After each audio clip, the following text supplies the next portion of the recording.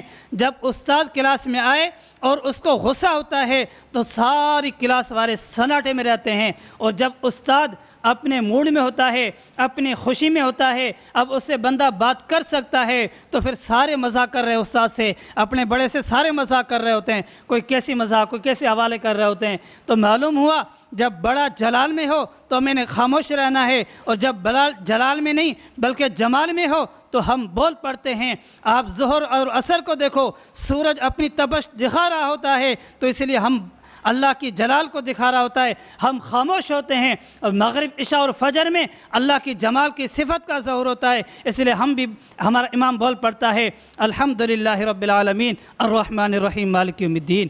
تو معلوم ہوا کہ ہم جب بڑا جلال میں ہو تو ہم خاموش رہتے ہیں، اور بڑا جمال میں ہو تو ہم بھی بول پڑتے ہیں۔ اور اس حدیث کو دیکھیں گے، لا صلاۃ لمن لم یقرأ بفاتحۃ الکتاب، اگر وہی صحیح بخاری والے دیکھیں تب بھی ہمارے حق میں ہیں، اگر جامع ترمذی دیکھیں تب بھی ہمارے حق میں۔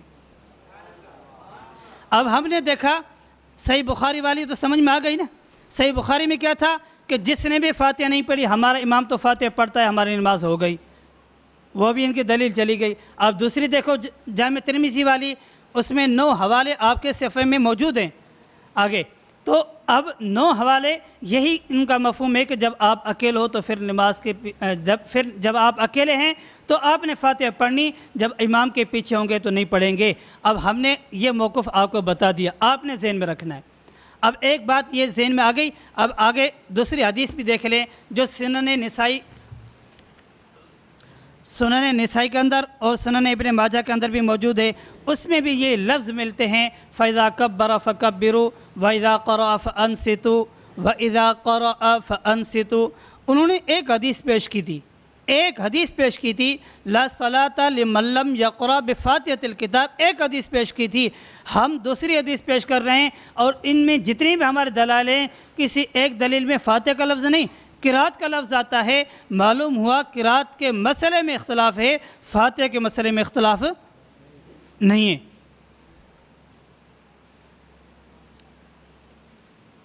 آپ سوچ رہے ہوگے سائیں ان سے بات کرنا مشکل ہے، کیوں؟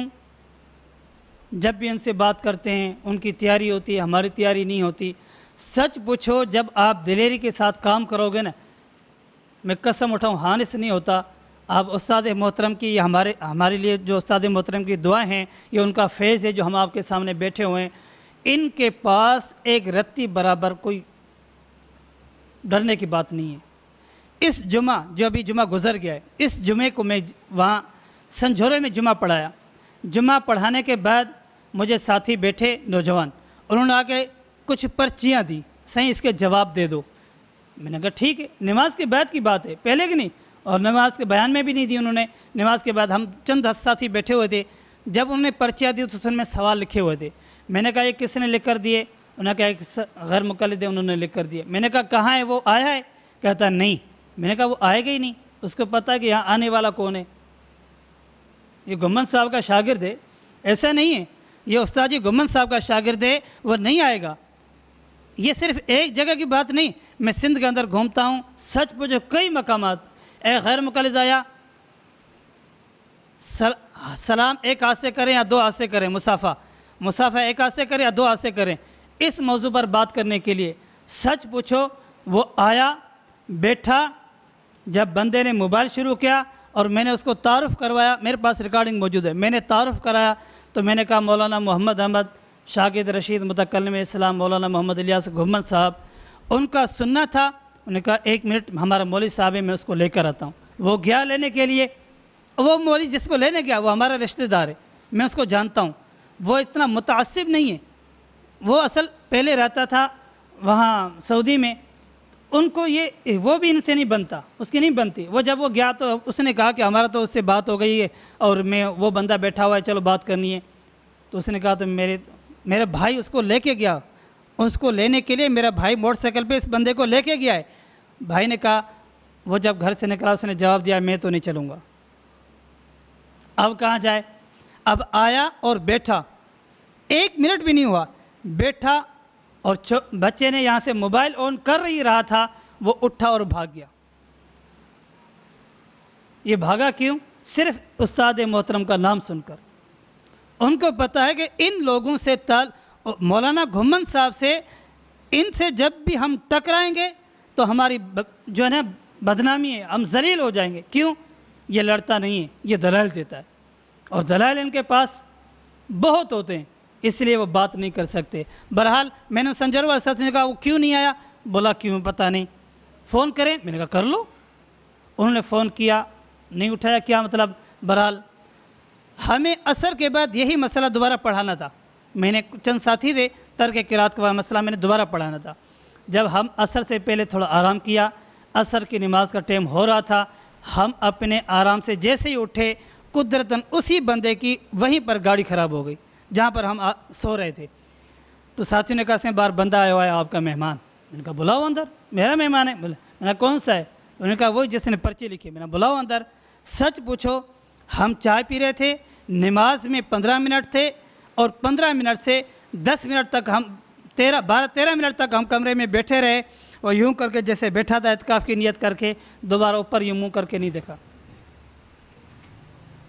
تو اسی لیے آپ ان دلائل کو سنیں، سمجھیں، نہیں سمجھ میں آتا پھر فون کر کے استاد محترم، استاد کے اتنے خلفاء موجود ہیں، شاگرد موجود ہیں پوری دنیا میں، اللہ کا شکر ہے اللہ نے پوری دنیا کے اندر ان مسائل کا، ان عقائد کا ان کا مقام بلند کر دیا ہے۔ اتنا آپ جہاں پر جاؤ، آپ یہاں تو ہمارے یہاں قدر کم ہے، اس شخص کی قدر ان سے پوچھو جو یہاں جنہوں نے ان کو 1 دن بھی نہیں دیکھا، ہم سے وہ لوگ رابطے میں۔ تو اس لیے ہمیں اس شخص کی قدر کرنی چاہیے۔ بہرحال میں عرض کرنا مقصد یہ ہے کہ اگر ان سے کبھی بات کرنی پڑ جائے نا، آپ دلیرسی کریں، سچ پوچھیں، وہ خود اٹھ کے بھاگ جائے گا۔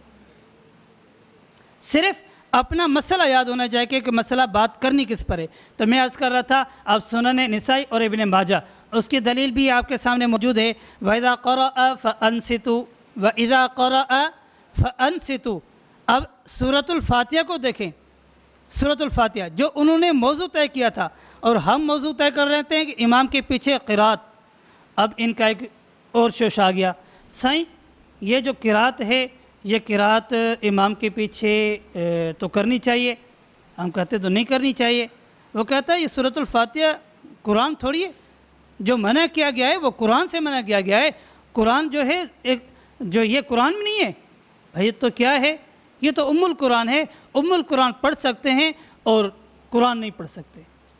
یہ جو ہے نا وَإِذَا قَرَأَ فَأَنصِتُوا، یہ جو حکم ہے نا اِذَا قَرَأَ، یہ حکم اس کے لیے جو سورۃ الفاتحہ کے علاوہ پڑھیں۔ آپ دیکھنا شوشہ انہوں نے کیا کہا کہ وَإِذَا قَرَأَ، یہ اس وقت ہے جب ہم سورۃ الفاتحہ کے علاوہ پڑھیں، فاتحہ قرآن تھوڑی ہے۔ اب اسے پوچھو قرآن کریم کی صورتیں کتنی ہیں؟ 114۔ پارے کتنے؟ 30۔ تو 114 صورتیں۔ اب جو ابھی آپ نے اس سے سوال کرو نا، وہ یہی کہے گا 114 صورتیں۔ تو جب آپ 114 صورتیں کہہ رہے ہیں تو اب یہ سورۃ الفاتحہ یہ قرآن کریم کا حصہ نہیں ہے، یہ قرآن کریم نہیں ہے۔ ایک وہ حدیث اس پہ قرآن کی ایک آیت بھی پیش کرتا ہے، وہ کہتا ہے وَلَقَدْ آتَيْنَاكَ سَبْعًا مِنَ الْمَثَانِي وَالْقُرْآنِ الْعَظِيمِ۔ اللہ فرماتے ہیں ہم نے آپ کو 2 چیزیں دی ہیں، ایک 7 مثانی اور قرآن۔ قرآن الگ ہے، 7 مثانی یعنی سورۃ الفاتحہ یہ الگ ہے، یہ دونوں الگ الگ چیزیں۔ اب پوچھو الگ الگ کیوں ہیں؟ انہوں نے دلیل پیش کر دی۔ اب ہم پریشان ہو جاتا ہے اب سر اس کا جواب کیا دیں. ہم اس سے پوچھے قرآن کریم کی صورتیں کتنی ہیں, وہ کہتا ہے 114. 114 کیوں کر رہے ہو, یہ قرآن سے الگ ہے تو 113 کہہ دے تاکہ تیرے اوپر حکم لگ جائے کہ پتہ چل جائے گا تو مسلمان بھی ہے. 113 نہیں کہتا. ہم کہتے ہیں کہ اس کا مطلب دیوبند والوں سے سمجھا کریں. کیوں؟ ہم کہتے ہیں قرآن کریم کی 114 صورتیں ہیں, 30 پارے ہیں. اس 30 پارے جو ہیں نا, یہ 30 پارے الف لام سے لے کے والناس تک, یہ 30 پارے جو ہیں یہ پورے کا خلاصہ سورۃ الفاتحہ ہے. یہ ام القرآن, اس سورۃ الفاتحہ کا نام سورۃ الفاتحہ بھی ہے, ام القرآن بھی ہے. سورۃ الفاتحہ اس کا معنی تو ذہن میں ہوگا. سورۃ ام القرآن کیوں کہا جاتا ہے؟ اس وجہ سے یہ ایک ام کے معنی آپ کے ذہن میں کیا آتی ہے؟ ماں. ایک ام کے معنی خلاصے کے بھی آتے ہیں. ہم کہتے ہیں اس کا نام سورۃ ام القرآن بھی ہے, اس لیے یہ پورے قرآن کریم کا خلاصہ ہے. آپ کہو گے اس میں خلاصہ کیسے؟ اب آپ دیکھو پورے قرآن کریم کا خلاصہ میں ابھی عرض کیا نا, توحید, رسالت, قیامت, احکام, ماننے والے, نہ ماننے والے, 6 ہو گئے. اب سورۃ الفاتحہ کو اٹھاؤ. بسم اللہ الرحمن الرحیم, الحمدللہ رب العالمین, الرحمن الرحیم. ان 2 آیت کے اندر اللہ نے کیا بیان فرمایا ہے؟ توحید. الرحمن الرحیم کے بعد مالک یوم الدین. اللہ تبارک و تعالیٰ نے اس آیت کے اندر قیامت کے احوال کو بیان فرمایا. اب 2 ہو گئے. تیسرا ایاک نعبد و ایاک نستعین. ان 2 آیات میں اللہ تبارک و تعالیٰ نے احکام کو بیان فرمایا. اور چوتھا اہدنا الصراط المستقیم صراط الذین انعمت علیہم, اہدنا الصراط المستقیم صراط الذین انعمت علیہم. اس کے اندر اللہ تبارک و تعالیٰ نے رسالت اور ماننے والوں کو بیان فرمایا. غیر المغضوب علیہم ولا الضالین, غیر المغضوب علیہم ولا الضالین, نہ ماننے والوں کا ذکر فرمایا. اب آ گیا نا, یہ پورے قرآن کریم کا خلاصہ ہے, تبھی تو ہم کہتے ہیں قرآن کریم کا خلاصہ آ گیا ہے. اب اس پہ استاد محترم کا ایک بہت تفصیلی بیان ہے. قرآن کریم سورۃ الفاتحہ جو ہے یہ قرآن کریم کا خلاصہ ہے. جب آپ اس کو سنو گے نا, اب آپ کو پتہ چلے گا اس میں کتنی بڑی تشریح ہے. اور یہ صرف ہم نے پہلے نہیں سنا, یہ استاد محترم سے سنا ہے. اور جب استاد محترم کا آپ بیان سنو گے نا, آپ کو بیان کرنے بھی مزہ آئے گا اس کے. بہرحال میں عرض کر رہا تھا ہمارا موضوع کیا ہے کہ امام کے پیچھے قرات نہیں کرنی. ان کا موضوع کیا ہے کہ امام کے پیچھے فاتحہ پڑھنی ہے. ہم نے قرآن کریم کی آیت پیش کی تو حدیث پہ عمل نہیں ہو رہا تھا نا. قرآن کریم پہ عمل کرتے تو حدیث پہ عمل نہیں ہو رہا, اور اگر حدیث پہ عمل کریں تو پھر قرآن کریم پہ عمل نہیں ہو رہا. اس لیے ہم کہتے ہیں کہ ہم اہل السنت والجماعت احناف دیوبند والے ہیں. یہ جو ہم کہتے ہیں نا ہم اہل السنت والجماعت احناف دیوبند والے ہیں, یہ ہم یوں نہیں کہتے. اس پر بھی دلائل موجود ہیں, اس پر بھی دلائل موجود ہیں. آپ یوم تبیض وجوہ و تسود وجوہ, اس آیت کی تفسیر اٹھائیں گے الدر منصور فی تفسیر ماثور کے اندر. اس آیت کی تفسیر کے اندر موجود ہے جن کے چہرے قیامت کے دن چمک رہے ہوں گے وہ کون ہوں گے؟ ہم اہل السنت والجماع. لفظ موجود ہیں. حضور صلی اللہ علیہ وسلم نے فرمایا, صحابہ نے عرض کیا ایسے کون مراد ہیں؟ حضور اکرم صلی اللہ علیہ وسلم نے فرمایا ہم اہل السنت والجماع. ہم کون ہیں؟ اہل السنت والجماعت والے. اس وجہ سے کہ ہمیں یہ نام دینے والے بھی حضور کی ذات ہے. اور پھر آگے میں صرف خلاصہ عرض کر رہا ہوں, زیادہ تفصیل تشریح میں نہیں جا رہا. ہم کہتے ہیں ہم حنفی ہیں, ہم احناف حنفی ہیں. حنفی کیوں؟ اس وجہ سے کہ ہم امام ابو حنیفہ رحمۃ اللہ کی طرف نسبت کرتے ہیں, اور نسبت اس وجہ سے کرتے ہیں, نمبر 1 قرآن کریم میں ان کے آنے کا اشارہ موجود ہے. سورہ جمعہ آیت نمبر 3 وآخرین منہم لما یلحقوا بہم. اس آیت کی تفسیر کتاب التفسیر سے بخاری جلد نمبر 2 کے اندر اٹھا کے دیکھیں گے. امام جلال الدین سیوطی رحمۃ اللہ فرماتے ہیں اس سے مراد امام ابو حنیفہ رحمۃ اللہ علیہ. صحیح بخاری کی جو تفسیر ہے نا اس کا خلاصہ عرض کر رہا ہوں, جو حضرت امام جلال الدین سیوطی رحمۃ اللہ علیہ فرماتے ہیں اس سے مراد امام ابو حنیفہ رحمۃ اللہ علیہ. نمبر 2 یہ ایسے امام ہیں, ہم اور آپ بہت خوش نصیب ہیں کہ اللہ تبارک و تعالیٰ نے ہمیں جو پیغمبر دیا وہ بھی سید الانبیاء, سارے نبیوں کے سردار دیا. جو ہمیں کتاب دی وہ بھی سارے کتابوں کی سردار دی.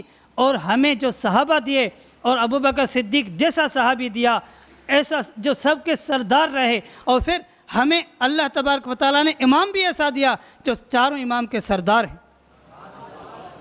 جو چاروں امام ہیں ان میں سے سردار امام ابو حنیفہ رحمۃ اللہ علیہ، جو ڈائریکٹ صحابہ کے شاگرد ہیں۔ ایسے نہیں ہیں، 70 صحابہ کا زمانہ پایا ہے اور 6 صحابہ ایک صحابیہ سے سبق پڑھا ہے، ان کے شاگرد ہیں۔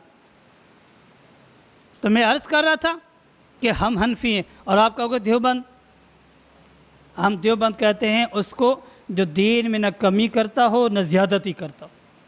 جو دین میں ایک جگہ بیان کر رہا تھا کوٹڑی میں، تو انہوں نے، میں جب یہ تھوڑی سی تفصیل کر لی تو انہوں نے کہا دیوبند یہ ہے کیا؟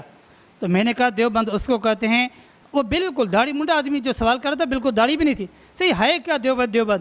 میں نے کہا دیوبند وہ ہے جو دین میں نہ کمی کرتے ہیں نہ زیادتی کرتے ہیں، وہی دین پیش کرتے ہیں جو آپ علیہ الصلوۃ والسلام ہمیں دے کے گئے، جو صحابہ نے ہمیں دیا ہے۔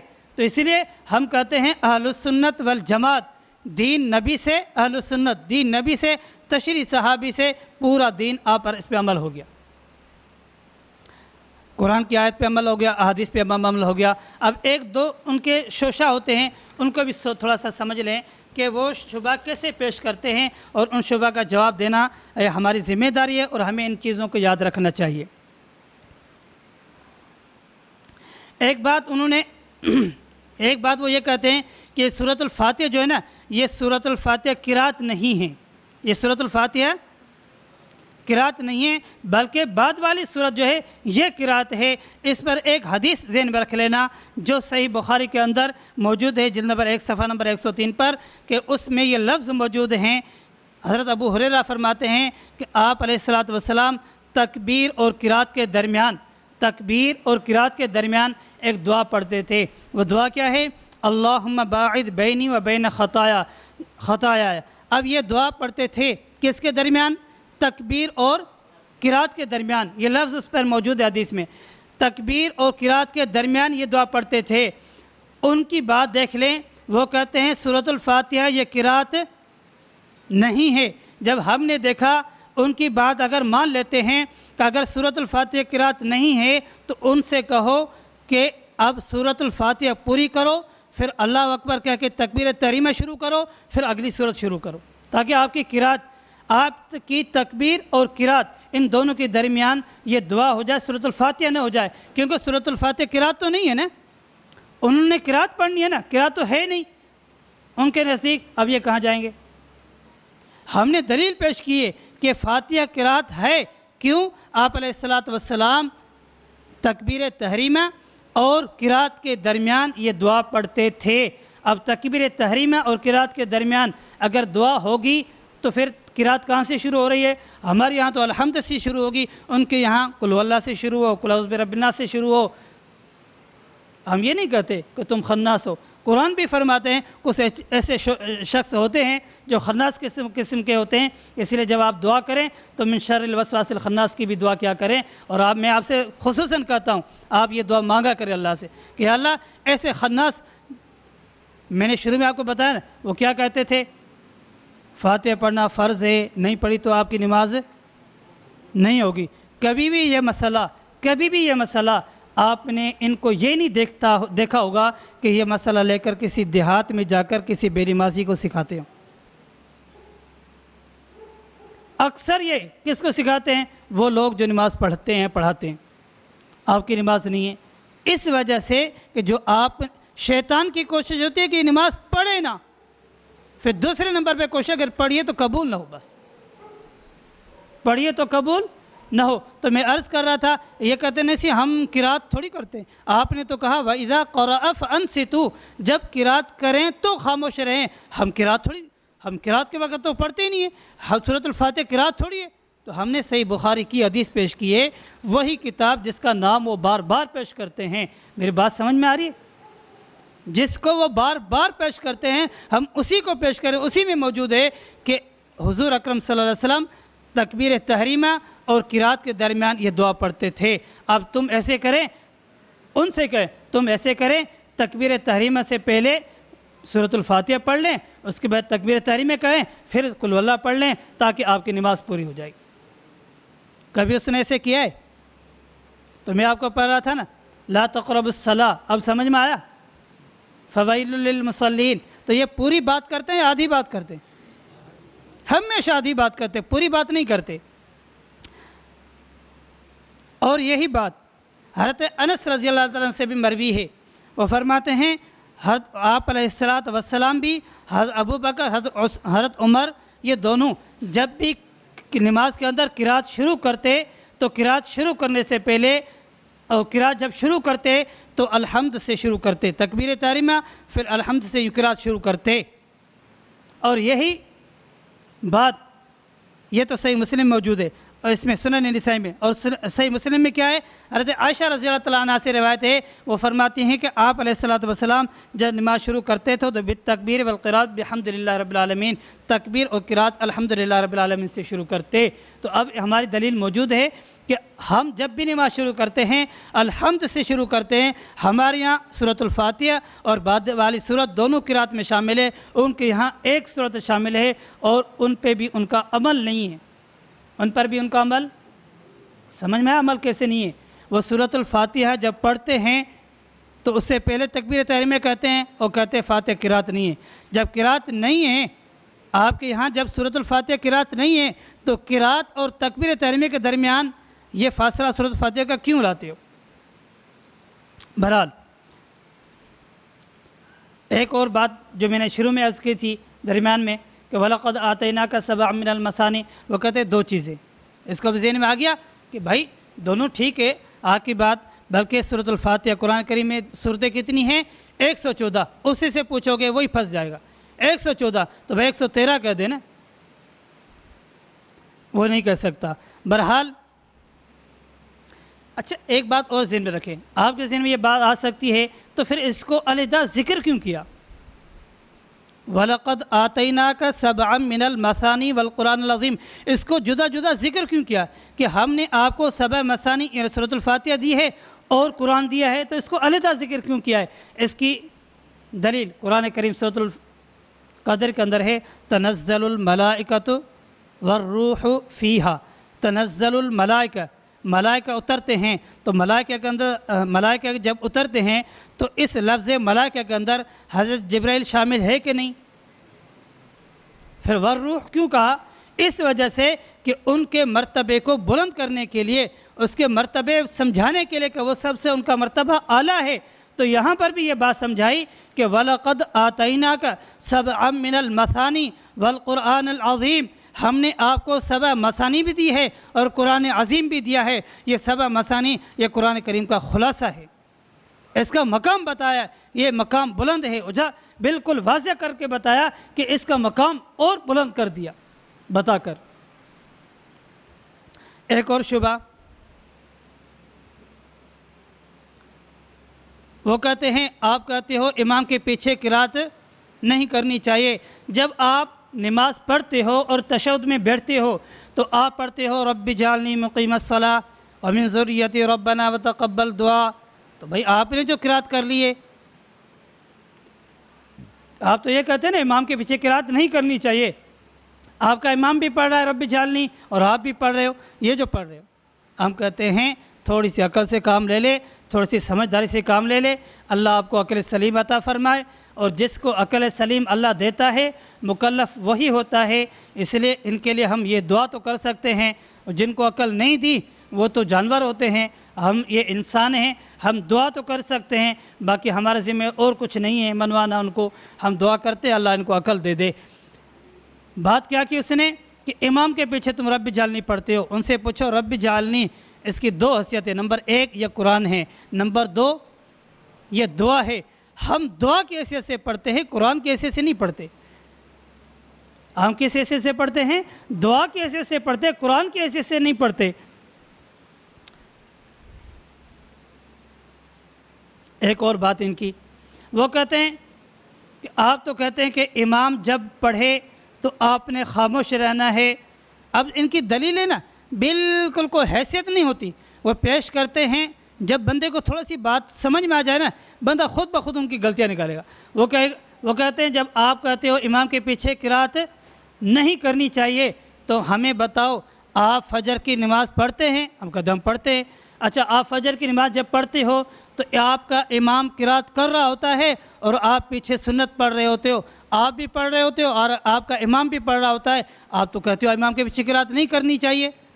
ہم کہتے ہیں تھوڑا سا اور سوچ لو، اور سوچ لو، یہ جو حکم ہے نا وَإِذَا قُرِئَ الْقُرْآنُ فَاسْتَمِعُوا وَأَنصِتُوا لَعَلَّكُمْ تُرْحَمُونَ، یہ حکم اس کے لیے ہے جو اس نماز میں شامل ہو، اس کے لیے نہیں ہے جو نماز میں شامل نہیں ہے۔ یہ کس کے لیے حکم؟ اس پر اجماع ہے کہ یہ حکم اس کے لیے ہے جو اس نماز میں شامل ہے، جو شامل نہیں ہے وہ اس حکم میں موجود ہی نہیں۔ بات سمجھ میں آ رہی ہے؟ یہ پورا ہمارا عقل، اسے پوچھے یار تھوڑا عقل سے سوچ، جب بندہ ایک بات کر رہا ہوتا ہے اور سارے خاموش ہوتے ہیں تو یہاں پر بھی وہی تو مسئلہ ہے، احادیث بھی موجود ہیں۔ اب جو وہ پیش کرتے ہیں نا، ایک حدیث تو میں نے آپ کو بتا دی، باقی جو احادیث پیش کرتے ہیں ان کا خلاصہ پتہ کیا ہے؟ ان کا خلاصہ یہ، وہ کہتے ہیں امام کے پیچھے فاتحہ پڑھنی چاہیے۔ ان کا خلاصہ کیا ہے؟ امام کے پیچھے فاتحہ پڑھنی چاہیے۔ اسے پوچھے کیا؟ بعض مرتبہ کہتے ہیں کہ وہ حدیث کا لفظ ہے نا، نفس میں پڑھنی چاہیے، آستہ پڑھنی چاہیے۔ بولو تم تو اتنا زور سے پڑھتے ہو کہ تمہیں ساتھ کھڑے ہونے والا بھی بھول جاتا ہے، یہ تمہارے آستہ تو نہیں ہوتی، تم تو اتنا زور سے پڑھتے ہو تمہارے ساتھ سننے والا بھی، کھڑے ہونے والے بھی سنتا ہے۔ سمجھ ماری؟ تو وہ کہتے ہیں کہ امام کے پیچھے تم قرات جو کرتے ہو فجر کی نماز، بھائی فجر کی نماز کا مسئلہ تو ہے ہی نہیں۔ فجر کا مسئلہ آپ کو تب ہو جب آپ یہ سمجھیں کہ فجر کی جو نماز ہے، اور ہم تو یہ نہیں کہا نا کہ فجر کی نماز سنت اور یہ دونوں کے شامل ہیں، نہیں، ہم کہتے ہیں اس پر اجماع ہے کہ فجر کی نماز ہو، ظہر کی نماز ہو، عصر کی نماز ہو، جو بھی امام کے پیچھے کھڑا ہو جائے یہ اس کے لیے حکم ہے۔ ایک میں اور مثال دے دیتا ہوں، دیکھو ہم سارے اس کلاس میں بیٹھے ہیں، اب اس کلاس میں کوئی بھی بات نہیں کر رہا نا، اور اگر کوئی وضو خانے پہ کھڑا ہو کر کوئی بات کرے تو ہم اس کو کیا کہیں گے؟ کچھ کہیں گے؟ یا دروازے سے باہر کھڑے ہو کر کوئی بات کر رہا ہو تو ہم اس کو ڈانٹیں گے؟ نہیں بھائی، وہ ہمارے کلاس میں نہیں ہے، وہ باہر بات کر رہا ہے، یا کوئی گلی میں کھڑا اس کو بات کرو۔ بھائی جو پیچھے فجر کی سنت میں آیا ہے وہ دور ہے، اس حکم میں شامل نہیں ہے۔ یہ حکم اس کے لیے ہے جو آپ کی اس جو ہے نا امام کے پیچھے کھڑا ہے، یہ اس کے لیے، باقیوں کے لیے حکم نہیں ہے۔ اللہ ہمیں سمجھنے کی توفیق عطا فرمائے۔ ایک اور بات، وہ کہتے ہیں سورۃ الفاتحہ ہے جو ہے یہ دعا ہے۔ یہ سورۃ الفاتحہ کیا ہے؟ بات سمجھ ماری ہے؟ وہ کہتے ہیں یہ سورۃ الفاتحہ جو ہے نا یہ دعا ہے، آپ کا امام اللہ سے دعا مانگ رہا ہے اور آپ دعا نہیں مانگتے، کیوں؟ آپ کا امام اللہ سے مانگ رہا ہے اور آپ خاموش کھڑے ہیں، کیوں نہیں مانگتے؟ ہم کہتے ہیں یہ اس وقت ہے جب ہم اکیلے ہوں گے تو دعا کریں گے۔ اس کی مثال سمجھیں، اب آپ میں سے 10 بچے ایسے ہیں جو استاد محترم سے ملنے کے لیے گئے اور ملنے کے ساتھ ساتھ اپنے علاقے کے احوال بتا رہے ہیں، ہمارے علاقے کے احوال یہ ہے، ہمارے علاقے کے احوال یہ ہے۔ جب آپ استاد محترم کو احوال بتا رہے تھے تو کیا آپ کے 10 کے 10 بندے استاد محترم سے بات کر رہے ہیں، یا آپ نے کسی ایک کو امیر بنا دیا کہ آپ بات کریں، ہم آپ کے ساتھ ہیں؟ بالکل آپ کا جواب یہی ہوگا کہ ہم نے اس کو امیر بنا دیا ہے، یہ جا کے استاد محترم سے بات کرے گا اور ہم سارے خاموش ہوں گے۔ کیوں؟ اگر 10 کے 10 بولنا شروع کریں گے تو وہ کس کی سنے گا؟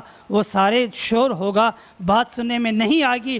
ہم یوں کہتے ہیں ایک کو امیر بناؤ، ایک کو امیر بناؤ، وہ آپ کی دعا کہے، باقی آمین کہیں۔ جیسے امام ہمارا کہتا ہے الحمدللہ رب العالمین، جب اللہ ظالم پہ پہنچتا ہے ہم کہتے ہیں، ہم تائید کرتے ہیں، یا اللہ ہماری دعا قبول فرما، آمین۔ ہم آمین کہتے ہیں نا، اس کا کیا مطلب ہوتا ہے؟ یا اللہ ہم تائید کرتے ہیں جو اس نے دعا کی ہے ہمارے حق میں قبول فرما۔ اللہ ہمیں سمجھنے کی توفیق عطا فرمائے۔ بس اس مسئلے کو آپ یاد رکھیں، وقت ہر استاد کا مقرر ہوتا ہے، وقت کو سمجھیں، وقت کی قدر کریں۔ آج آپ اور ہم کو وقت کی قدر بہت کم ہوتی ہے۔ یہ وقت کی قدر تب آتی ہے جب ہم اس منزل پہ آتے ہیں، اس اسٹیج پہ آتے ہیں، یا اپنے اس مقام کو چھوڑ کر کسی اور جگہ چلے جاتے ہیں۔ تو یہ یاد رکھیں، آج اللہ نے آپ کو وقت دیا ہے، بندے بھی دیے ہیں، استاد محترم متکلم اسلام مولانا محمد الیاس گھمن صاحب حافظ اللہ جیسی شخصیت بھی دی ہے، وہ آپ کے پاس آ کر یہ 5 دنوں میں ہم نے دیکھا ہے جب بھی کورس پہ آتے ہیں اس جگہ سے باہر نہیں جاتے، اس جگہ سے باہر نہیں جاتے۔ کئی مرتبہ دوست کہتے ہیں سہیں چلو تھوڑا سا گھوم کے آئے، سہیں ہماری دعوت ہے، سہیں فلاں چیز اچھی ہے وہاں، استاد جی کہتے ہیں نہیں، جب پورا کورس ہوگا پھر دیکھ لیں گے۔ جب کورس پورا ہو جاتا ہے استاد جی کی ٹکٹ کی ہوتی ہے وہ باہر چلے جاتے ہیں۔ اس لیے یہ قدر کرو وقت کی، آپ کے پاس جو بھی مسئلہ ہے اس مسئلے کو سمجھو، نہ مسئلہ سمجھا ہے وہ عصر کے بعد اسی استاد کے پاس چلے جاؤ، اسے دوبارہ کہہ دو، وہ انشاءاللہ دوبارہ بھی سمجھائے گا۔ ہمارا یہ نہیں ہوتا استادوں کی ترتیب کہ اگر آپ نے ایک مرتبہ سمجھا دیا تو آپ کی توجہ نہیں تھی تو اس وقت آپ نے سنا نہیں، ہم کہتے ہیں نہیں سمجھ میں آیا پھر پوچھ لیں۔ تو اس موضوع آج کا جو موضوع ہے وہ موضوع کیا ہے، خلاصہ کیا ہے اس کا؟ ہم موضوع کیا طے کرتے ہیں کہ امام کے پیچھے قرات نہیں کرنی چاہیے۔ آپ صحیح جو ہے نا بخاری کو اٹھائیں یا اور کتابوں کو اٹھائیں، اکثر آپ کو یہی بات ملے گی کہ امام کے پیچھے قرات کریں یا نہ کریں۔ اور ایک بات اور ذہن میں رکھیں، یہ جو محدث بزرگ حضرات ہیں نا، ان کی اکثر ترتیب کتابوں میں آپ کو ملے گی کہ وہ پہلے وہ دلیل پیش کریں گے، وہ احادیث کو ذکر کریں گے جو پہلے کی ہیں، اور پھر وہ احادیث کو لائیں گے جو بعد کی ہیں۔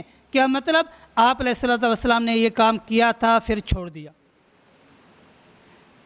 اب یہی بات میں نے ایک اسکول کے کالج کے ساتھی تھے، تقریباً سال ڈیڑھ کی پہلے کی بات ہے، نواب شاہ کی۔ نواب شاہ کے اندر وہ میرے پاس کسی استاد نے بھیجے ان کو سمجھاؤ، تو میں نے بھیجا کیا سمجھانا ہے سمجھنا ہے، تو انہوں نے کہا کہ صحیح رفع دین کے متعلق ہمیں سمجھاؤ۔ وہ اسٹوڈنٹ تھے کالج کے ساتھی، تو میں نے کہا رفع دین کے متعلق ہمارا موقف یہ ہے، اب وہ انشاءاللہ آپ پڑھیں گے، میں اب تھوڑا سی ایک طریقہ بتا دیتا ہوں کہ ہم رفع دین کے متعلق ہمارا طریقہ یہ ہے۔ وہ کہتے ہیں رفع دین نہیں کرو گے تو نماز نہیں ہوگی، اور ہم کہتے ہیں آپ علیہ الصلوۃ والسلام نے رفع دین کیے تھے پھر چھوڑ دیے، رفع دین کیے تھے پھر چھوڑ دیے۔ اب آپ دلیل انشاءاللہ سنیں گے، استاد محترم مفتی ریاض صاحب پڑھائیں گے، اب آپ کو سمجھ میں آئے گا کہ وہ دلیل جتنی بھی پیش کرتے ہیں نا غیر مقلد، ہر دلیل کا خلاصہ یہی ہوتا ہے کہ آپ صلی اللہ علیہ وسلم نے رفع دین کیے تھے۔ بھائی اس کے تو انکار ہی نہیں ہے۔ اللہ کا شکر ہے جب ان کو میں نے یہ بات بتائی 1 گھنٹہ لگا سمجھانے میں، کتاب دکھائے، اور الحمدللہ وہ اپنی کتابیں وہیں چھوڑ کے مجھے دے کے اور وہ چلے گئے، اب تک بھی رابطے میں ہوتے ہیں۔ تو آپ گھبرائے مت، صرف اپنا موضوع طے کر لیں، اپنا ذہن میں خلاصہ رکھ لیں، ایک قرآن کریم کی آیت، ایک حدیث، بس ایک قرآن کریم کی آیت، ایک حدیث، اور ان کو پوچھو ہم اس پہ عمل کریں یا اس پہ عمل کریں۔ اگر وہ اپنی دلیل پیش کر رہا ہے نا لا صلاۃ لمن لم یقرأ بفاتحۃ الکتاب، اس کے بعد اس کا کیا مطلب ہے؟ وہ کہتا ہے جو بھی فاتحہ نے پڑھے اس کی نماز نہیں ہے۔ اس میں جو بھی نے پڑھے نا، ہمارا امام تو پڑھتا ہے، باقی وہ کہتا ہے من عام ہے فلاں فلاں، تو پھر اس کا جواب بھی اس کی فائل کے اندر موجود ہے۔ اللہ تبارک و تعالیٰ مجھے اور آپ کو اس پر عمل کرنے کی توفیق عطا فرمائے۔ خصوصی دعا یہ کیا کرو، اللہ تبارک و تعالیٰ ہمارے استاد محترم کی زندگی میں برکت عطا فرمائے، اللہ ان کی حفاظت فرمائے۔ وآخر دعوانا الحمدللہ رب العالمین۔ لا إله إلا الله، لا إله إلا الله، لا إله إلا الله، ما لنا رب سواه. لا إله إلا الله، لا إله